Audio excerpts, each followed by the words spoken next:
Okay, hey, this is Affinity Xtra. This is Bishop Jackson on Rock Solid, where we do extraordinary things. Listen, this is a special season for me because each year, what I do annually is I prepare to one, share a sermon, and two, reflect on the life of Dr. Martin Luther King. He's an inspiring figure for me. He's a human being that I feel steps beyond the ordinary and goes into the extraordinary in terms of sacrifice. He also paid the price psychologically, emotionally, and socially for his stance against racism, against prejudice, and against poverty. Dr. King was also a Nobel Prize winner as well. He's a Nobel Prize winner. And yes, 1929, he was born on the 15th of January. What we're going to be talking about is what does it mean to be a person of sacrifice? What does it mean to be a person who will examine the world around them and prepare to lay down their life for their principles? You know, I wanted to look at that because previous to this, I looked at the words from Jesus. Greater love hath no man than this, that a man lay down his life for his friends. You know, on Rock Solid, we always try and dissect the things that are difficult. And I want to just point out a couple of things that helped me learn when I was a younger Christian. When I was a younger Christian, I started to study and to look at what the Word of God was going to do with me and through my life. But I wasn't satisfied with the fact that many of the documents that I read had nothing to do with my culture, my history, my color, and my challenge as a black man. But upon discovering Dr. King's writings and works, something transformed in my mind, something changed in my mind. It was not only Dr. King, but it was Marcus Garvey and Malcolm X too. Those three, they were the Trinity of Change in my understanding. They also brought me to a point of looking at liberation and black theology as well. So underneath them both was James Cone. And James Cone wrote a book called Martin and Malcolm. And that allowed me to understand that the philosophy of Martin, the philosophy of Malcolm come together in this challenge of the world around us. I wrote my thesis, and my thesis was on liberaction, how to understand God's delivering grace in difficult times. And I looked at that very carefully as to how you understand the calls of love from Dr. King's angle, and the calls of justice from Malcolm's angle. I want to call him doctor because he spoke so eloquently and so sharply. And so when you read the autobiography of both these men, you are challenged by what they say. But you know, we're at a point where Dr. King's sermons and his messages really ring home to us. A lovely book that I bought recently is Where Do We Go From Here? Chaos or Community? And that's Dr. King talking to us about how we navigate our way forward from this point. How we navigate our way forward from this point. So Dr. King for me is now, as I examine it, a powerful orator. Powerful orator in that he wrote and preached and spoke well. Some of us know him from I Have a Dream. But I don't really focus on that speech too much, although I love it. I focus on his sermons. And when I focused on his sermons, a wonderful book called The Great Sermons of Martin Luther King Jr. came to mind. And it's called A Knock at Midnight. And having read that cover to cover, there are some amazing texts that Dr. King reflects on and he allows us to get insight into. He talks about one of them called the 3 dimensions of a complete life. And I studied it and I underlined some parts in this book so I could understand it for myself. So Dr. King says this one of the things he says like this, the length of life, I said, is the dimension of life where we are concerned with developing our inner powers.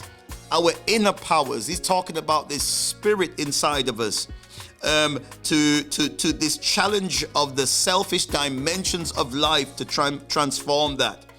And so that was in his sermons of the 3 dimensions of a complete life. I love this one. But the one I want to focus on is the drum major instinct. If you've ever heard him preach the sermon on the drum major instinct, it is a masterful preach, a masterful preach. And I know I'm talking very romantically about him because I believe that he made a ultimate sacrifice, knowing full well he was not protected by the government. He was not protected by the police. And not even his own people protect him. He was stabbed by a woman once time when she thought that he was stirring up trouble for the black community. Stabbed and iffied up. And if you listen to his speech or sermon on If I'd Have Sneezed, he says if it is sneezed, he would have died in seconds at that moment. And he was written a letter by a young white girl to say, Dr. King, thank you for not sneezing, because if you sneeze, we wouldn't have you. And so Dr. King preached on that if I'd have sneezed in that moment. And so you gotta check that out. You gotta check that out. He's such an oratorily excellent person. But when you look at this, you look at after that point, Dr. King moved to seek justice for the poor. And when he moved to seek justice for the poor, this nearly broke the back of the civil rights movement that he was in charge of. And so when he went down to go down to Memphis, where he was killed, he went there against the advice of the group of people that were around him. And we will dig into that a little bit more. But this then speaks about this drum major instinct that he had. He was a drum major for justice. And when we don't understand what drum major is today. But if you look into it Afrocentrically, the drum carries the rhythm. If you got the drum in the middle, well, you remember Sounds of Blackness, The Journey of the Drum. Or if you don't have that album, you ain't got no music at all. The Journey of the Drum talks about this Afrocentric understanding of the drum being the center of the beat. It keeps the beat, it keeps the rhythm. So in America, they have a lot of marching bands, and so these marching bands they do the celebrations. But in the midst of it, there's the drummer, and the drummer keeps the beat. He keeps the beat and keeps everything in order, and that's the drum major, and he marches up front in front of all the rest of the drummers. So what does this mean? It's Dr. King, when he talked about this, saying, when you have been given a burden by God, you become a drum major. You become a leader in a circumstance. You become a leader because then God places you in that place, or should I say that moment of leadership. It's not forever, but it's a moment of leadership. And when you look at that moment of leadership, this drum major context that Dr. King talks about, it allows you to understand that sometimes God says to you, you got to do it. Sometimes God says to you, you, and you're looking behind you, but God says, you got to do it. You got to beat the drum in this circumstance. And I think that you need to just check out and keep linking with Affinity Xtra, because we are beating a drum of transformation. We are beating a drum of change. And I want you to stick with us as we go through this season. So back to Dr. King now. I read his autobiography, and it was a tremendous story. But deep down in his life, people don't realize the price that Dr. King paid for being committed to the work of God. One, he as a child, he was connected to his grandmother, and when his grandmother died, it affected him greatly. It affected him to the point where he tried to take his own life. And he jumped out of a window, but the window wasn't too high, so he didn't damage much of himself. But you could see that he was a very sensitive child. And so when you look at how he then went through life, you wonder how this sensitive child then placed himself in harm's way. So when you look at it, then you look at Dr. King paid the price, because then if you listen to the interview with Harry Belafonte, Harry Belafonte was his very close friend, and he said whenever Dr. King would come to his residence, he wouldn't rest. And when he did rest, he had a tick, he had an itch, he had a tick that meant that he was always on the nervous edge. And they took him to the doctors, and they said this 20-something-year-old young man, this 30-something-year-old man, just in his early 30s, they said he had the body of a 60-year-old man. the body of a 60-year-old man. And if he carried on, he would die early. And Harry Belafonte goes on to say that shortly afterwards, Dr. King came back to him and the tick had gone. He was very restful. And he asked him, what's happened to the tick? What's happened to the tick in your life? And Belafonte says that Dr. King says, I have made my peace with God. I have made my peace with God. And so when we look at his sacrifice, we can see that he knew that death was coming for him. But he still carried on. Ask yourself right now, all those who want to dig underneath the roots of Dr. King and tell you that his thesis wasn't right, his life wasn't right, that he had too many women around, ask yourself the question, how many of them would, in knowing that they could die at any moment, would continue with the work, would continue with standing up for justice, would continue with standing up for the poor, for the least of these? How many of you know who would do that? Well, the finest example we have of that is Jesus Christ. Knowing full well that the cross was before him, he continued to step in the direction, and he says these words, and these words make you want to cry. He says, if the corn or the grain does not go into the ground and die, then it will not bring forth a harvest. And so this beautiful text that we find here that Jesus talks about when he says, greater love hath no man than this, than a man would lay down his life for his friends. You are my friends. What is Dr. King telling us with his life, and what is Jesus telling us with this reflection? That one, you know, when Dr. King was in his critical moments, he failed as a human being in certain areas. And a couple of books that I'd like you to look at is one of them is for Michael Eric Dyson writes a book that he got hammered for this book. But it's important that we understand not to deify Dr. King. He's a human being like me and you, and he demonstrates human sacrifice, but he does not demonstrate absolute human perfection. We don't want that from you. We don't want that from him at all. It's a bit like finding a role model for your child who is not a role model at all.